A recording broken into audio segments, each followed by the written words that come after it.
खिप्रो में खबर ॾींदा हलो त खिप्रो में जीए सिंध क़ौमी महाज पारां कराची में गुज़रियल कुछ ॾींहं अॻु खंबे गुम कयल समाजी अॻवान ऐं इंजीनियर माजिद हैदरी जी आज़ादी लाइ खिप्रो जे शहीद चौक ते जीए सिंध क़ौमी महाज ज़िला सांगड़ जे अॻवान आज़ाद कुंबर अकबर मरी ऐं ॿियनि जी अॻवानी में हथनि में प्ले कार्ड खणी एहतिजाजी मुज़ाहिरो कयो वियो। उन मौके ते अॻवाननि मीडिया सां ॻाल्हाईंदे चयो त असांजो अॼु एहतिजाज इंजीनियर जेको माजिद हैदरी जेको यूएई में रहे थो ऐं हू हिकु पुरअमन शहरी है, पुरअमन क़ौमी कारकुन है। सिंध अंदर जेके आफ़त आई बोड आई उन दौरान सिंध के माण्हुनि खे राशन पुॼाइण टेंट पुॼाइण ऐं सिंध जा जेके पढ़िया लिखिया नौजवान आहिनि उन्हनि खे नौकरियूं वठाइण उनमें उनजो किरदारु रहियो आहे ऐं उनखे बेगुनाह न ई उन ते को केस आहे न ई कंहिं क्रिमिनल एक्टिविटी में मुलवस है। उनजो ॾोह इहो आहे त फ़क़ति हू सिंध सां मोहबत करण जे ॾोह में उनखे बेगुनाह उनजे घरां उनखे खंबियो वियो आहे।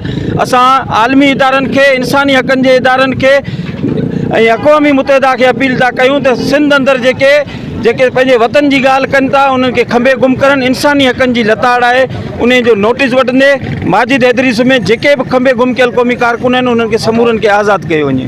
असांजो एहतिजाज इंजीनियर माजिद हैदरी जेको दुबई में इंजीनियरिंग करे हितां जे माण्हुनि लाइ बोर्ड जे मुतासिरनि लाइ जेका हुन जदोजहद कई जेका उन्हनि जी हेल्प कई उन जी वाखाण बजाए उनजी हिमायत करण जे बजाए उनखे जॾहिं पंहिंजे मुल्क कराची आयो त खंबे उनखे 5 ॾींहंनि खां गुम कयो वियो आहे। सिंध जा लिखियल पढ़ियल शऊर रखंदड़ जेके बि माण्हू पंहिंजे हक़नि लाइ आवाज़ उथारीनि था उनखे खणी गुम कयो थो वञे। असां उनजी सख़्तु लफ़्ज़नि में मज़म्मत कयूं था। इंसानी हक़नि ऐं आला इदारनि खां या घुर था कयूं त इंजीनियर माजिद हैदरी ऐं ॿिया खंबे गुम कयल क़ौमी कारकुन समूरा क़ौमी कारकुन आज़ादु कया वञनि।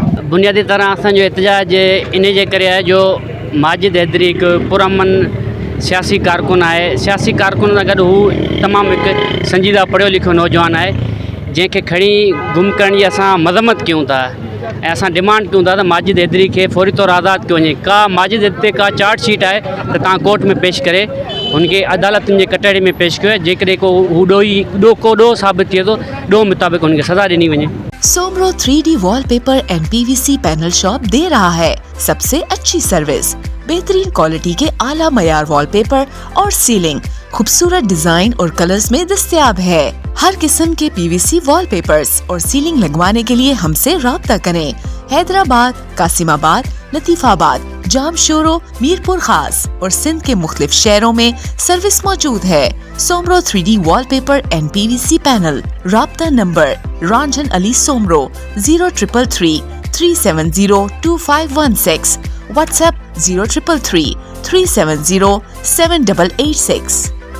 मज़ीद ख़बरनि ऐं तफ़सीलात लाइ विज़िट कयो असांजी वेबसाइट www.awamiNewsHD.com ऐं ॾिसंदा रहो अवामी न्यूज़ HD।